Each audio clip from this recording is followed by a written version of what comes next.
Live from New Delhi, you're watching the India News, India's voice to the world. I'm Lipakshi Khurana. Coming up in the next hour. Donald Trump set to face opening statements in the first ever criminal trial of a former US president.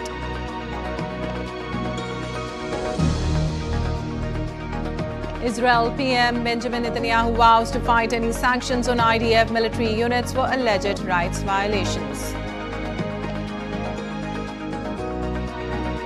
In Maldives, President Muizzu's People's National Congress Party gets landslide victory in parliamentary polls.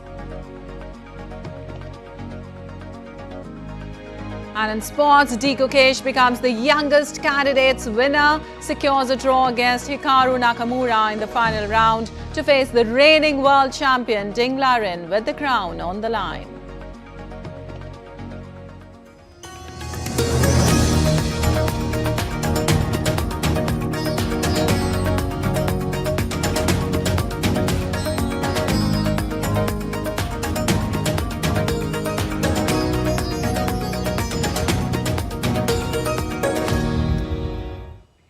Well, on to the details now. Donald Trump is set to face opening statements in the first ever criminal trial of a former US president.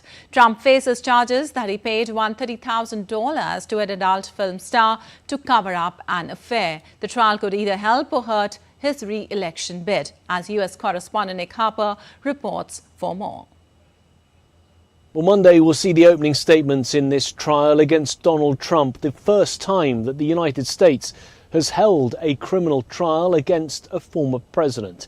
And yet here we are, Donald Trump facing dozens of charges for falsifying business records, allegedly trying to cover up an affair with an adult film star. He allegedly paid her money in the tune of $130,000 just ahead of the 2016 election when he was running for president to cover up the fact that he had allegedly had an affair with Stormy Daniels back in 2006. Now, Donald Trump denies that he had the affair and he denies that he tried to cover it up. And yet prosecutors will lay out in their opening arguments why they think the former president falsified multiple business records in an attempt to try and cover all of this up and to buy Stormy Daniels' silence. It's taken a week to find a jury of 12 men and women who say that they can be impartial in this trial. Donald Trump, of course, says not only can he not get a fair trial in the state of New York, where there are many Democrats, he, of course, the former Republican president, but also he says that this is a politically motivated witch hunt. The Democrats going after him because he says they don't want to see him again in the White House. He's running for re-election at this time. This trial is likely to last for about 6 weeks or so and could have a major impact on his re-election bid.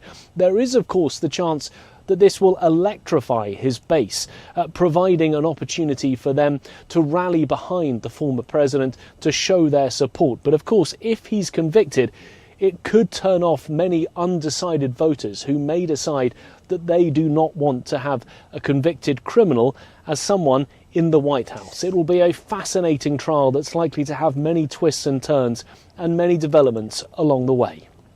Nick Harper in Washington, reporting for DD India. And Israel's Benjamin Netanyahu has vowed to reject any sanctions on the country's military. Netanyahu said he would fight against sanctions being imposed on any Israeli military units for alleged rights violations after media reports said Washington was planning such a step. I will fiercely defend the IDF, our army and our fighters. If anyone thinks they can impose sanctions on a unit of the IDF, I will fight it with all my strength. As our soldiers are united to protect us on the battlefield, we are united to protect them on the political field. Together we will fight, and with God's help, together we will win. Well, in Maldives, People's National Congress won 66 of the first 86 seats declared, according to the Election Commission of Maldives. The polls were being seen as a crucial litmus test for the President Dr. Mohamed Muizzu's party, which was under fire by the over several corruption allegations, as well as its policies. The main opposition Maldivian Democratic Party, which had a won in supermajority in 2019 elections, returned with 11 seats. Chairman of MDP, Fayaz Ismail, congratulated the winning MPs and added that MDP's MPs will be ready to work with the government for the betterment of the democratic values and to hold it accountable as responsible opposition.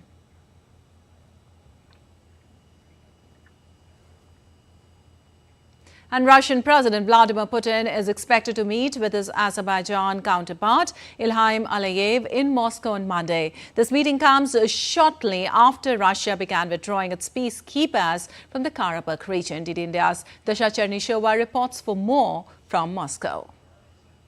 Kremlin says presidents of Russia and Azerbaijan, Vladimir Putin and Ilham Aliyev, will discuss key issues of bilateral relations, further development of strategic partnership, and exchange views over the regional situation. Aliyev's visit to Moscow comes after the Kremlin confirmed that Russian peacekeepers had begun their withdrawal from Nagorno-Karabakh. Russia deployed up to 2,000 peacekeepers to Nagorno-Karabakh in November 2020 under a Moscow brokered deal that ended 6 weeks of fire. Their job was to control the ceasefire regime, ensure safety. They also helped to restore water supply and delivered humanitarian aid. But after the Armenian leadership recognized that Karabakh belongs to Azerbaijan, Moscow said it was discussing all issues related to peacekeepers exclusively with Baku. Talks between the presidents of Russia and Azerbaijan also come as Moscow's ties with Yerevan have strained, with Armenia embarking on what experts describe as a pro-Western course. Moscow hopes to resolve all issues with Armenia through dialogue. Earlier in April, Aliyev said that Western attempts to turn Armenia into an armed outpost in the South Caucasus in the future will lead to negative consequences. Putin and Aliyev will also mark the 50th anniversary of the launching of the Baikal-Amur main line construction. The father of the current president of Azerbaijan, Heydar Aliyev, oversaw the railway's construction. Dasha Chernishova reporting in Moscow for DD India. An update now from Russia-Ukraine conflict. Ukrainian President Volodymyr Zelensky on Sunday called for efforts to reduce the time between political decisions to provide military aid to Ukraine and enabling the country's soldiers. In his nightly video address, Zelensky said strength is what is truly needed to change the situation at the front.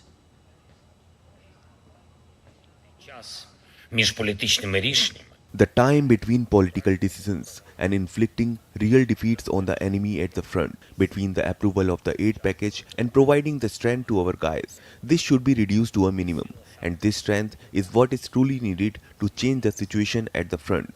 We need frontline air defenses as much as we need it in cities and villages, as much as we need long-range strike capabilities, artillery, and capabilities to expand our control.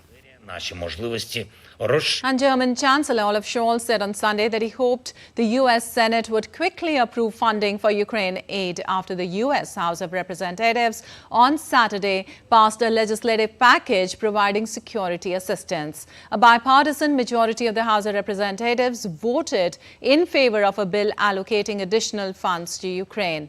The Senate is set to begin considering the House-passed bill on Tuesday. Final passage was expected sometime next week, which would clear the way for President Joe Biden to sign it into law. I am happy to say that it's good news that the US House of Representatives has decided on further financial aid to Ukraine, also with weapons, something which had been discussed for a long time and which was controversial. We hope very much that the US Senate will soon reach a decision as well, so that this aid from the United States is secured for the future. Well, Russian forces have taken control of the settlement of Bohdanivka in Ukraine's eastern Donetsk region, Russia's defense ministry said in a statement on Sunday. The General Staff of Ukraine's armed forces in its Sunday evening report mentioned Bohdanivka as one of a series of villages where it said Ukrainian forces repelled 13 enemy attacks. Ukraine's defense ministry denied last week that Russia had captured all of Bohdanivka, while acknowledging it had lost some positions in the village in eastern Donetsk region. Bakhmut was captured by Russian troops in May 2023 after months of fierce fighting that leveled what was once a city of about 70,000. Well, Ukraine's military said on Sunday it had struck and damaged a long-serving Russian rescue vessel in Sevastopol, the headquarters in occupied Crimea of Moscow's Black Sea Fleet. Navy spokesperson said a vessel had been hit by Sevastopol Bay on Sunday morning, and it was clear that the ship is no longer in a state of carry out assignments. Ukrainian armed forces said the ship was one of the oldest operated by the Russian Navy and had been launched in 1913. Ukrainian President Volodymyr Zelensky has pointed to the military success in attacking and containing Russia's Crimea-based fleet in the nearly 26-month-old war against Russia. Crimea was seized and annexed by Russia in 2014. And in Colombia, tens of thousands marched on Sunday to reject economic and social reforms being opposed by the leftist government of President Gustavo Petro. The protest is latest in a series of demonstrations against Petro's policies. The reforms, which Petro says will fight deep inequality, were key campaign promises for Petro, who took office in 2022. Some 70,000 people marched in Bogota, waving national flags and blowing on trumpets before gathering in the central Bolivar Square. The march comes after a Senate committee earlier this month rejected a proposed health reform aimed at stripping power from insurers and expanding access to health care. The government is expected to propose a new version of the health reform once the new legislative session begins in July. Pension and labor reforms are still being debated by lawmakers. And Ecuador's President Daniel Noboa has won significant voter support for a raft of security measures he says will help him fight sharply increased crime. A quick vote tally by the National Electoral Council showed on Sunday. The quick count by the Electoral Council showed between 60% and 73% backing for the security-focused measures, including tougher gun controls in areas close to prisons, no parole for crimes like kidnapping or terrorism financing, among others, and the military being able to use confiscated weapons. In January, violence in Ecuador captured world attention when gunmen stormed a live television broadcast and scores of prison staff were taken hostage. The referendum measures are economic changes Noboa wants to make, such as allowing workers to be contracted by the hour, which opponents say will benefit the rich and international companies. Noboa, who took office in November, is expected to seek re-election in 2025.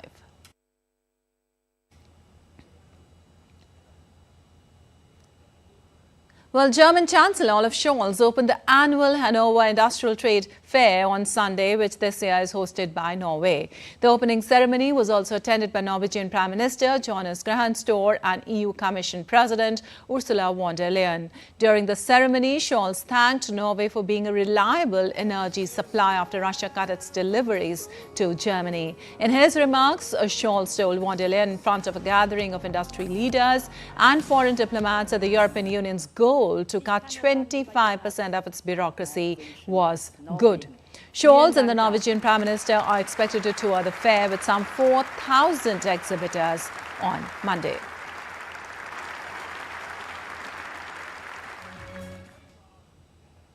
And still to come on DD India News Hour.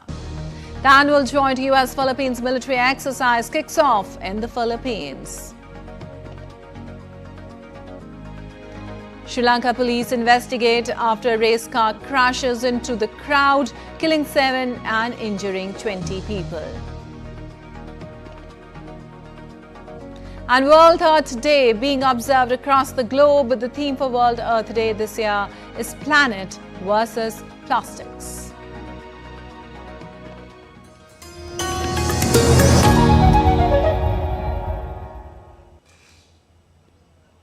Versus facts. In-depth news and analysis with experts who will help you decide why this election matters. DD India is the main election headquarters with numbers most accurate, data most reliable, and viewership across the platforms. Stay tuned to the Great Indian Election only on weekdays at 8:30 p.m. IST and 1500 hours GMT.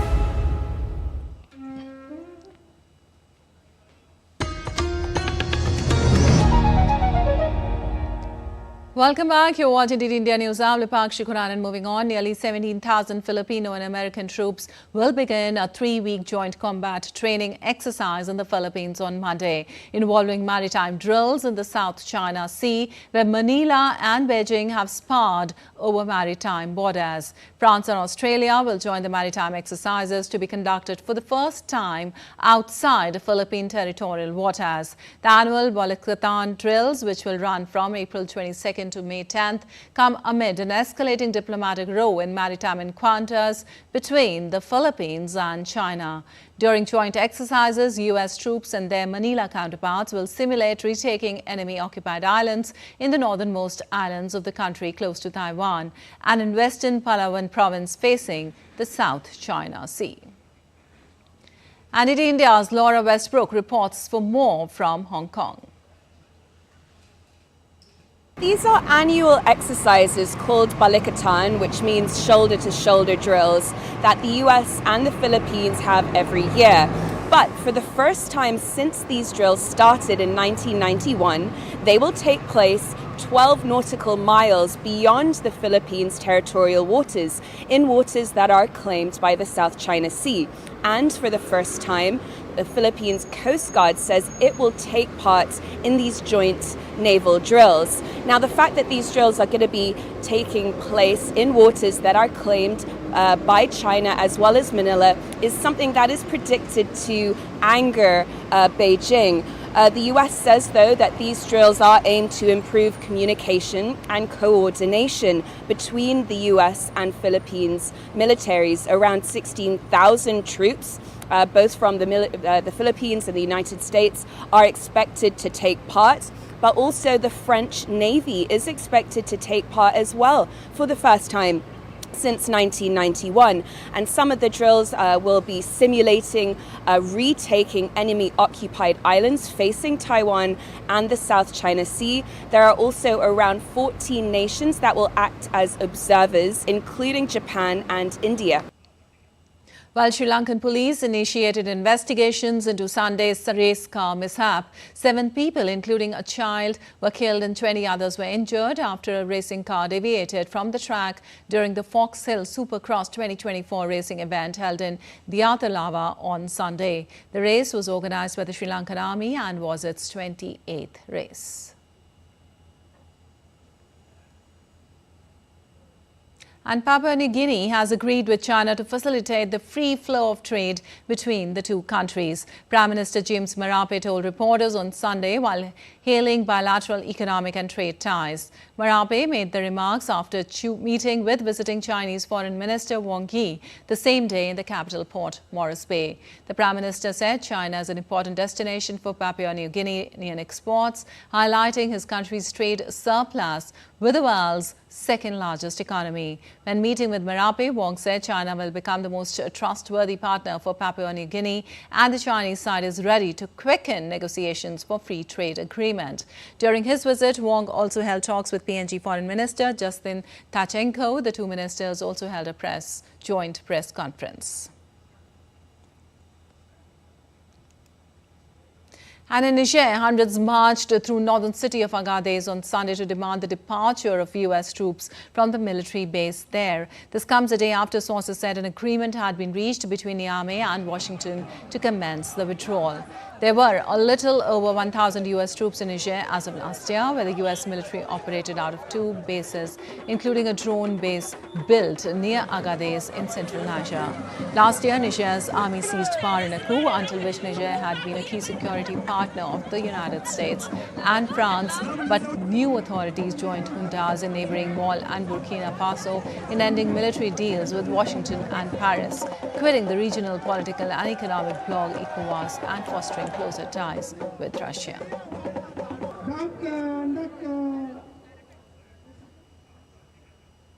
And commemorations have been taking place across Africa to mark the 30th anniversary of the Rwandan genocide.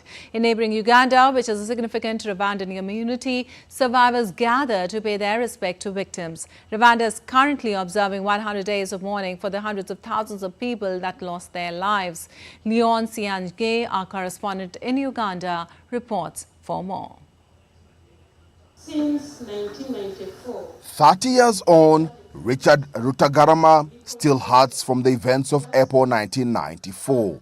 His wife and 5 children were murdered.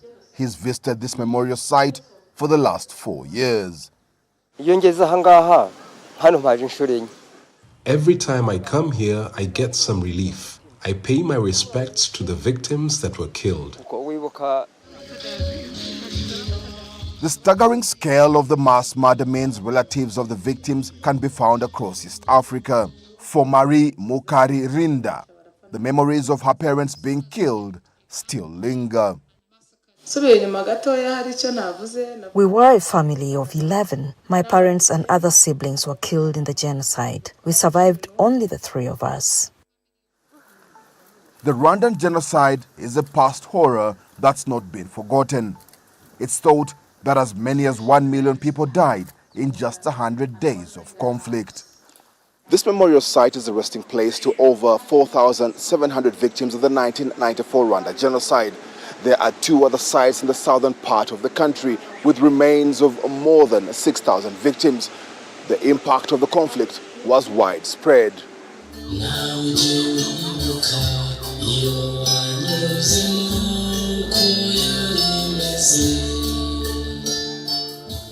Many Rwandans fled to neighboring Uganda to escape the bloodshed. Here, the survivors gather to honor their loved ones.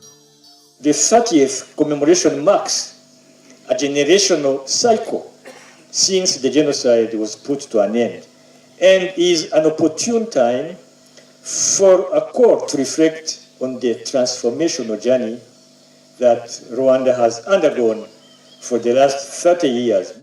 The genocide took place during the Rwandan Civil War when members of the Tutsi minority ethnic group and others were massacred by rival Hutu militias.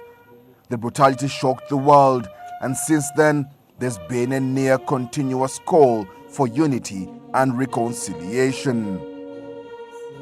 The Rwandan story shows how much power human beings have within them.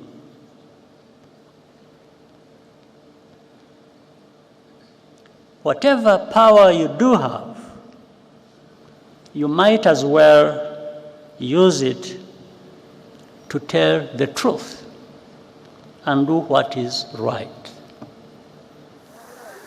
It's been 30 years since one of the darkest chapters in the story of modern Africa. And while the journey out of the depths of despair may take many years, it is solidarity and togetherness that continues to give hope. Leon Senyange in Golo, Central Uganda, reporting for DD India. Well, Europe faces bouts of heat so intense that the human body cannot cope. World Meteorological Organization claims last year's extreme conditions pushed 41% of Europe into extreme heat stress. Deaths related to heat wave increased by around 30% in Europe in the last 20 years. Europe has become world's fastest warming continent. Italy recorded 7% more deaths last year. EU's Environment Agency have urged governments to prepare healthcare systems for fueling climate change. And Earth Day is marked across the globe on April 22nd to support environmental conservation efforts. Celebrated annually, this significant day engages around 1 billion people worldwide in activities that address the climate crisis and encourage behavioral change to preserve the environment. This year, the theme of the Earth Day 2024 is Planet versus Plastics, which calls to advocate for widespread awareness on the health risk of plastics, rapidly phasing out all single-use plastics. Celebrating Earth Day, search engine Google used breathtaking aerial views to showcase Earth's natural wonders and rich biodiversity. This served as a reminder of the importance of safeguarding these treasures for those who come after us. Well, Hong Kong's ban on single-use plastics takes effect today, marking the Earth Day. Hong Kong will launch the first phase that prohibits the sale and distribution of single-use plastics, including straws, cutlery and styrofoam food containers. The second phase, starting in 2025, will ban single-use plastic cups and boxes for takeaway services. And now let's take a look at other stories making news around the world. U.S. journalist Terry Anderson, who was held captive by Islamist militants for almost 7 years in Lebanon, died on Sunday at the age of 76. Anderson worked for the Associated Press in Detroit, Louisville, New York, Tokyo, Johannesburg and then Beirut, where he first went to cover the Israeli invasion in 1982. Thousands of residents were evacuated in southern Serbia's Nis after a 1,000 kg bomb left over from the 1999 NATO bombing of the country was removed on Sunday. Police, firefighters and medical teams ensured it was transported safely. Heavy rain struck major river in southeast China, triggering floods and a landslide which forced the government to enact emergency response to protect more than 127 million people. 11 people goes missing in Guangdong. More than 700 school students get stranded after heavy rains battered the region.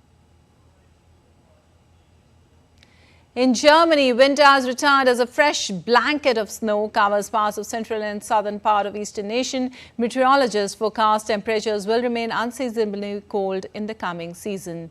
The weather, however, may warm up gradually towards the end of the month. And still to come on DD India News Hour. Campaigning heats up for the second phase of India's general elections. Leaders of all major political parties to hold rallies to woo the voters. India's President Draupadi Murmu to confer Padma Awards at Rashtrapati Bhavan today. Indian envoy host Sri Ram Janmabhoomi Tirth Kshetra Trust officials discuss ways to develop Ramayana Trail in Sri Lanka.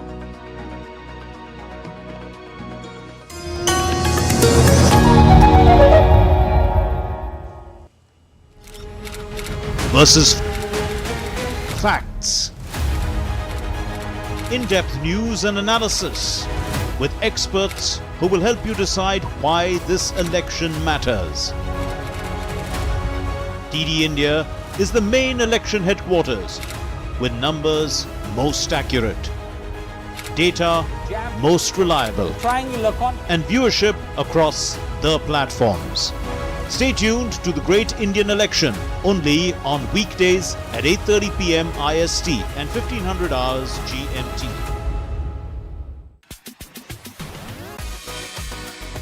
India that invents.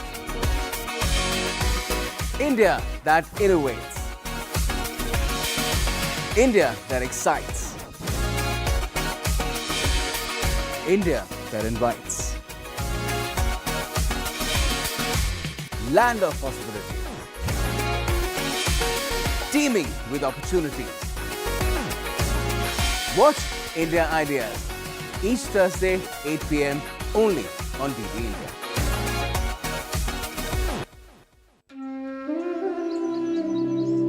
Take a front seat to witness the grandeur that is Odisha.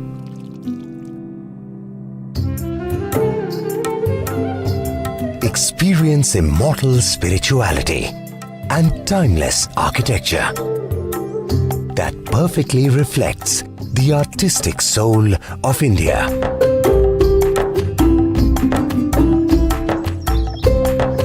Get swept by its sun-kissed beaches.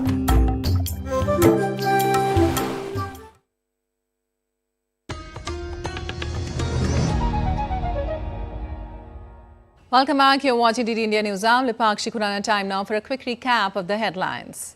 Donald Trump set to face opening statements in the first ever criminal trial of a former U.S. president. Israel PM Benjamin Netanyahu vows to fight any sanctions on IDF military units for alleged rights violations.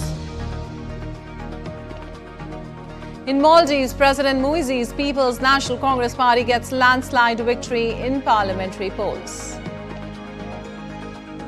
And in sports, Gukesh becomes the youngest candidate winner, secures a draw against Hikaru Nakamura in the final round to face the reigning world champion Ding Liren with the crown on the line.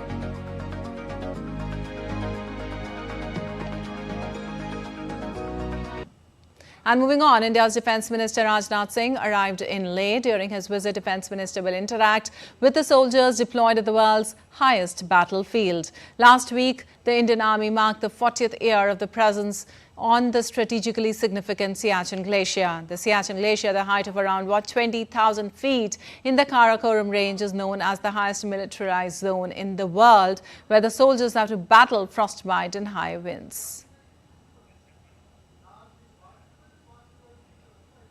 And President of India, Draupadi Murmu, will present the Padma Awards at the civil investiture ceremony at Rashtrapati Bhavan in national capital today. President Murmu will confer 5 Padma Vibhushan, 17 Padma Bhushan and 110 Padma Shri awards. 30 of the awardees are women. President Murmu will confer Padma Vibhushan on former Vice President M. Venkaiah Naidu and Bharatnatyam dancer Dr. Padma Subramaniam. While Padma Vibhushan Award will be given to Bindeshwar Pathak posthumously, actor Mithun Chakrabarti and singer Usha Uthap will receive the Padma Bhushan Award. The other Padma Bhushan awardees include philanthropist Dr. Sitaram Jindal, cardiologist Dr. Tejas Madhusudan Patel and former Union Uttar Pradesh Governor Ram Naik. And now let's get to the latest on the world's largest democratic election in India.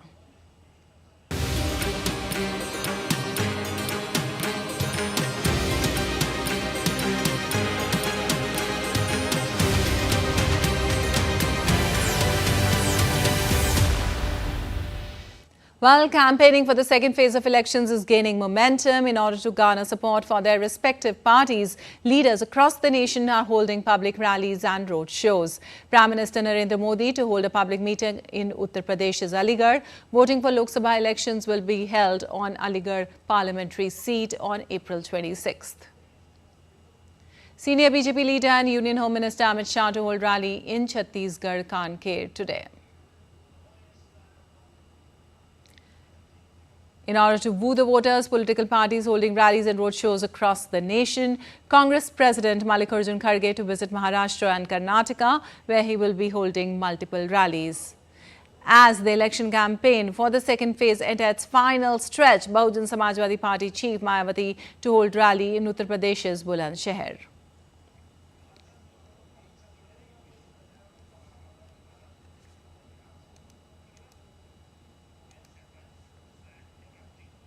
Well, for more, Gukesh Sheetal joins us from Amravati in Maharashtra and Debyendu Mondal also joins us from Bihar.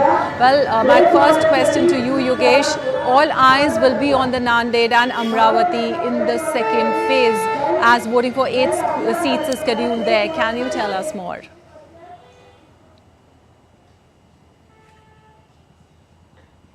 The 2 constituencies which will play a very significant role in the entire election result, especially when it comes to Marathwada region, because there are 8 seats which are going to poll and 3 out of 8 seats are from Marathwada and 5 from Vidarbha. Coming to Nanded and Amravati, why Nanded and Amravati are very important? The first reason is Nanded, we know that Sankaraj Chauhan and then Ashok Chauhan, because recently we have seen that Ashok Chauhan has now joined the BJP.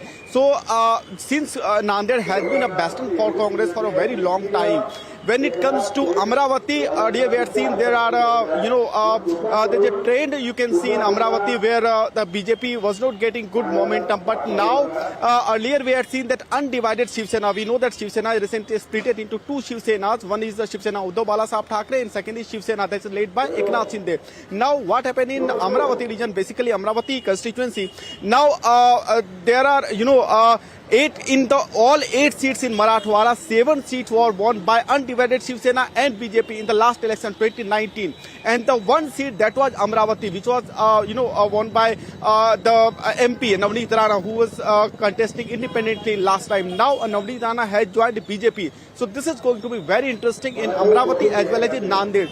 Coming to other pockets of this region, particularly like Hingoli or Akola or Buldhana and also Yavatmal or Amravati, the entire region, there are multiple issues that are in the in the part of the speeches of the various leaders. Campaignings are already intensified. Recently, yesterday we had seen the campaign by JP Nadda. Today, Mallikarjun Kharge is going to address a rally. In Parvani, a day back, Narendra Modi had addressed a rally. So currently, the issues are currently surfacing, and a lot of things that are in discussion. But the main issue when it comes to Marathwada, the main issue is sentiment, because since the time we had seen the Marathwada was earlier, was never under British rule, and it was under Nizam rule. It was a long time when Congress was ruling the entire region. Later on, we had seen that how Bala Saheb Thackeray led the entire Maratha community reunited, and then it became a bastion for Shiv Sena. Now, since the Shiv Sena is now divided, so it remains to be seen that how the mandate of this particular region will be shown in the result, and that will definitely decide the fate of the entire result of Maharashtra at this point in time. Yeah. All right. Over to you. Oh, all right. My second question to you, Debyendu. For the second phase, if we talk about 5 seats to go to polls in the state, if we talk about the Simanchal region, what's the latest happening in the run-up for the polling? Can you tell us about the various campaigns happening? Well, good morning, Lipakshi. This particular region, as you said, is the Simanchal region of Bihar, is going to polls on the second phase of the general elections, which is on the 26th of April. So this region is very interesting, of course, because of the fact that the caste combination, which plays a very important role in Bihar, this particular region is mostly dominated by the OBC. So of course, most of the candidates fielded both by the BJP NDA alliance, JDU, as well as the India alliance has fielded candidates from those particular community. So having said this, this particular seat where I am currently is the Katihar seat of Bihar. Here the BJP ally JDU's Dulal Chandra Goswami is contesting against a heavyweight Tariq Anwar of the Congress. Remember, Lipakshi, Tariq Anwar had been an MP from this Katihar seat for a very long time. But his influence is what we are hearing from this particular region, is that his influence in this particular region is quite heavy. So of course it is going to be a tough contest for both the BJP as well as the Congress. Having said this, all the seats in this particular region is being contested by the BJP allied JDU. For example, the Purnia seat is also being contested by JDU candidate. The Kishanganj, so is with Bhagalpur and Banka. So of course it will be an interesting contest here. Yesterday Amit Shah was here campaigning for the JDU candidate Dulal Chandra Goswami in Katihar. He also spoke about, when Amit Shah was campaigning, Nitish Kumar, the Chief Minister of Bihar, and JDU leader was also present in the dais here in Katihar. So to perhaps give a strong message that the alliance of the NDA is a formidable alliance, and that all the parties here are together in the alliance. So of course, today Chirag Paswan, again an alliance of the NDA, will be campaigning here in Katihar, and also Tejasvi Yadav of the RJD is also expected to be in the Katihar region to campaign for the Congress candidate Tariq Anwar. So of course, all combinations, including the caste combination and the religious combination, are being taken into account here while campaigning. So of course, it will be interesting to wait and see who this region votes for. But what we pick up is that some of the seats here are going to face a tough contest, given the fact, as I explained, the caste combinations that are prevalent in this particular region. Back to you, Lipakshi. All right, political heat building up as the second phase is. We are nearing the second phase. Thank you so much for that information, Debyendu and Gukesh. And moving on, Balarghat in South Dinjapur of West Bengal is one of the constituencies going to the polls in the second phase on April 26. It shares a 272-kilometer border with Bangladesh and has seen a keen contest between the BJP and Trinamool Congress, the TMC having won the seat in 2014 and the BJP in 2019. Voters feel this will go down to the wire. DD India's Mark Lynn reports for more. The sun sets on another day of campaigning in Balurghat, a Lok Sabha constituency with more than 1.9 million voters. A large part of the constituency is rural, and many of the voters also belong to tribal communities. As the sun sets, some of the farmhands make final efforts to separate the wheat from the chaff, something the voters too are contemplating as they choose among the candidates in the fray. The election is being seen as a close contest between the sitting MP from the Bharatiya Janata Party and the Trinamool Congress candidate who's a minister in the state government. The BJP highlighting how much has been done for railways in the last 5 years. From BJP, they are demanding that during this time they have done a markable program, just development in rail, especially during the tenure of Dr. Sukanto Mujumdar, who was previous time MP. He has changed the total Eklakhi Balughat project, that is electrification. During his time, there are 4 to 5 new trains that has been started, and recently 2 trains that has been started. One is Shialda Balughat Delhi train, another is Balughat Old Delhi train. The Trinamool Congress has been in power in the state of West Bengal for 13 years, and the party has a strong cadre that helps it to reach out to voters far and wide with its own development record in the state. Here, since about 13 years, TMC government is ruling, so they have, in the ground level, they have a strong network. So they are, during this network, they are just trying to motivate the people regarding the development of this state government. Balurghat has a long border with Bangladesh. It has a vibrant theatre culture and strong cultural bonds that stretch beyond the border. But the locals want more clarity on border trade. Given its setting as a border district, the youth of the region feel development has not focused on their future. So there are several issues which I would like to enlighten about. Environment is one of them, because the environment we have grown up in, that is not there already.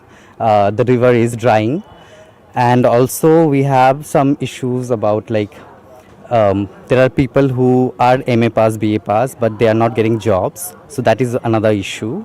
We don't have proper university in Balurghat, so we are looking for that also. Balurghat shares a 272-kilometer border with Bangladesh, and hence issues related to the border resonate with the electorate. It's also a city that's steeped in culture, with its roots in theatre and arts, and that too has its reflection amongst the electorate. And the youth want better jobs and a better future. But everyone we've spoken to says that this is going to be a real tight contest, something that we all expect from a vibrant democracy like India. With cameraman Piyush Verma, this is Mark Lynn. Okay, the Indian High Commissioner to Sri Lanka, Santosh Jha, hosted Sri Ram Janmabhoomi Tirth Kshetra Trust Treasurer Swami Govind Dev Giri Maharaj and his accompanying team at India House on Sunday. The two sides discussed ways in which India can support the development of the Ramayana Trail in Sri Lanka. Earlier, the Indian High Commissioner to Sri Lanka attended the inauguration of the Ramayana Trail project endorsed by Swami Govind Dev Giri Maharaj. Jha underscored that the Ramayana Trail project will further the civilizational connection between India and Sri Lanka. The National Security Advisor to Sri Lankan President Sagala Ratnayaka, former Sri Lankan cricketer Sanath Jayasuriya and other dignitaries also attended the event.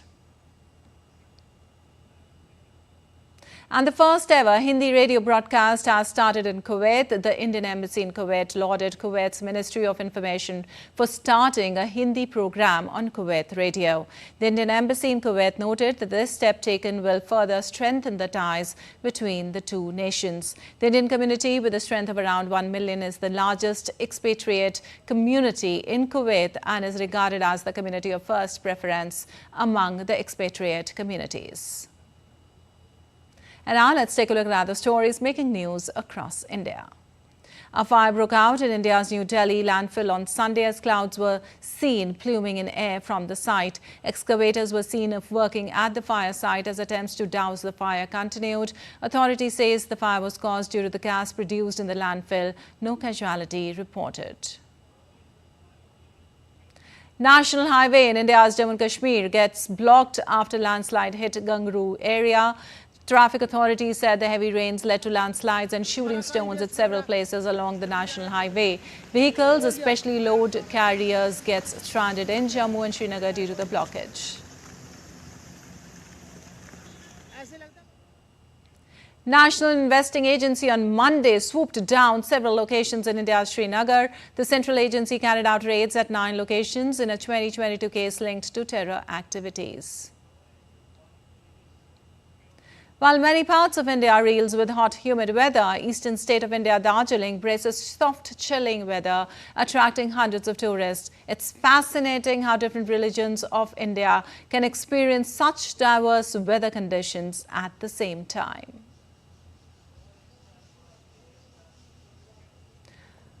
More on weather update as temperatures soar across many parts of India. The Indian Meteorological Department has issued a heat wave warning for several states. Heat wave conditions likely to prevail in many parts of West Bengal, Uttar Pradesh and Bihar during next 5 days. In Mumbai, a yellow alert has been issued along with its neighbouring districts of Thane and Raigad, indicating the likelihood of hot and humid conditions until Thursday. A fresh western disturbance is likely to bring isolated light to moderate rainfall accompanied with thunderstorm, lightning and gusty winds over East Madhya Pradesh and Chhattisgarh. Rain in Delhi and NCR has brought a little relief from heat, but IMD has also warned of rising temperatures in Delhi and NCR over the next few days. And still to come on DD India News Hour. India's Yuki Bhambri and his French partner Albano Olivetti win Munich Open doubles title. Man United beat Coventry on penalties to set up Man City FA Cup final.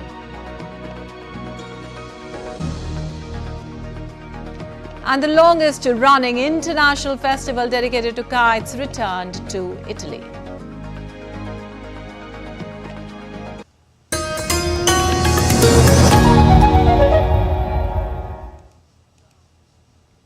Hype versus facts. In-depth news and analysis with experts who will help you decide why this election matters. DD India is the main election headquarters with numbers most accurate, data most reliable, and viewership across the platforms. Stay tuned to the Great Indian Election only on weekdays at 8:30 p.m. IST and 1500 hours GMT.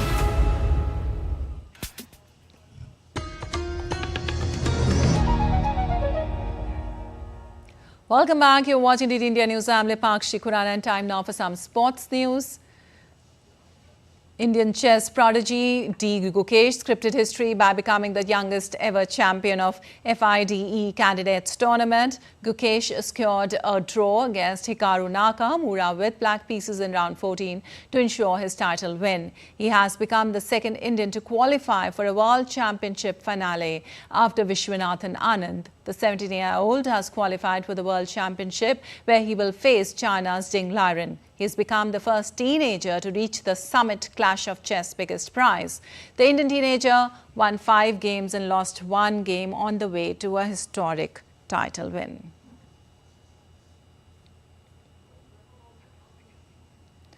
Also, Indian chess grandmaster D. Gukesh has defied expectations, displayed exceptional chess acumen and showcased steely nerves to checkmate some of the world's best players in the fight candidates tournaments. The story encapsulates his journey in the tournament.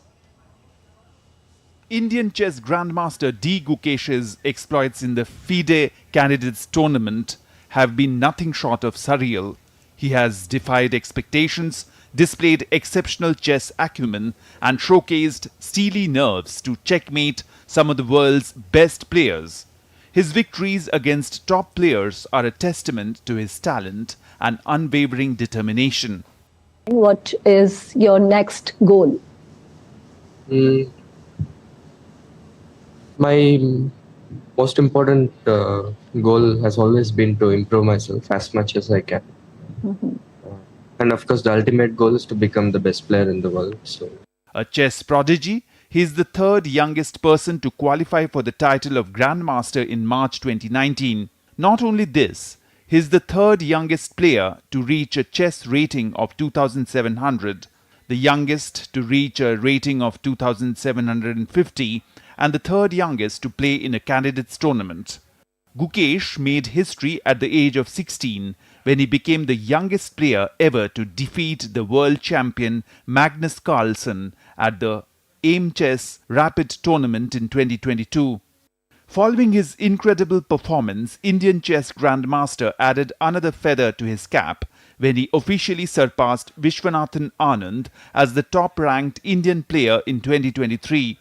Born in 2006, the chess prodigy cut his professional teeth at a young age of 7. His fates are not by fluke, as he had set his sights on excellence with unflinching grit. In years to come, he would bring more glory to the country. Sports Desk, DD India.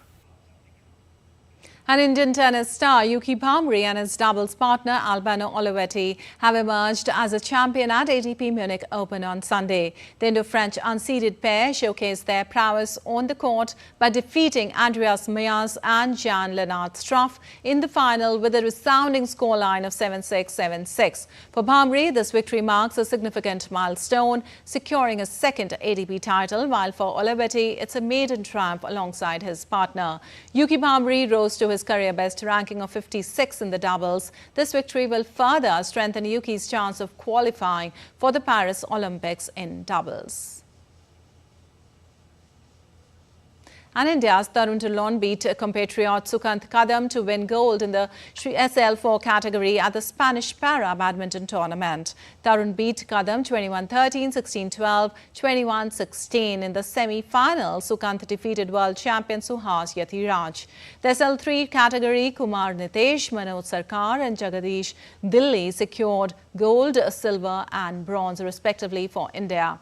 In the SH6 category, Sivarajan Sulai Malai secured bronze and Nithya Srey silver. Deep Ranjan and Manoj secured silver, while Umesh Rikpram and Suryakant bagged bronze in the men's double SL3 and SL4 categories. India secured 22 medals, including 6 gold in the tournament, which was held from 15th to 21st of April 2024 at Victoria City in Spain.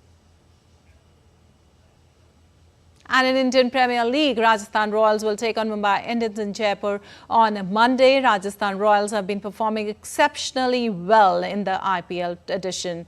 They have won 6 out of 7 games this season, and a win in this match will take them closer to the playoffs. Meanwhile, after losing 3 games in a row, Mumbai Indians bounced back with 3 wins in the first 4 matches. Fans can expect a closely fought match, and it will be interesting to see if Mumbai Indians can stop Rajasthan Royals' rampaging form. Both teams have played 29 matches against each other. Mumbai Indians have won 15 games, while Rajasthan Royals tasted victory 13 times. And in football, Manchester United recovered from an astonishing collapse to beat Coventry on penalties in an FA Cup Classic on Sunday, setting up a second straight final against Manchester City. It is only the second time in the competition's history that the same 2 teams have reached successive finals, the first sides to do so since 1885. Manchester City, who beat United in the 2023 final, edged Chelsea 1-0 in the other semi-finals on Saturday.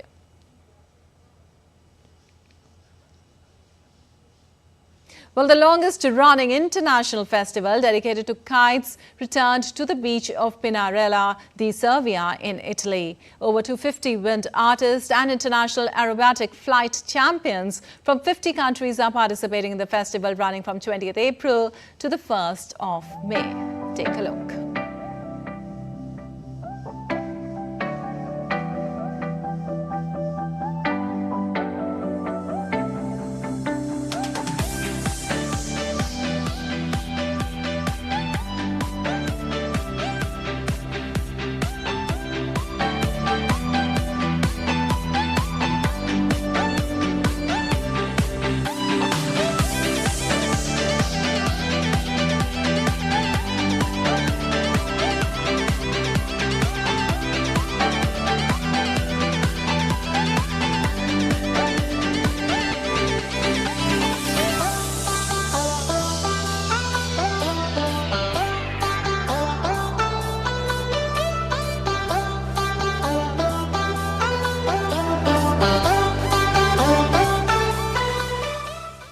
All right, that's all for this edition of DD India News Hour, but let us know your thoughts on the news of the day. For those on the go, you can get all the latest news and updates from India across the world on the DD India mobile app. The app is available on both Android and iOS platforms. Scan the QR code on the screen to download now. We'll be back with more news as it breaks here on DD India. I'm Lipakshi Khurana from all of us here in Delhi. Thanks for watching DD India News Hour.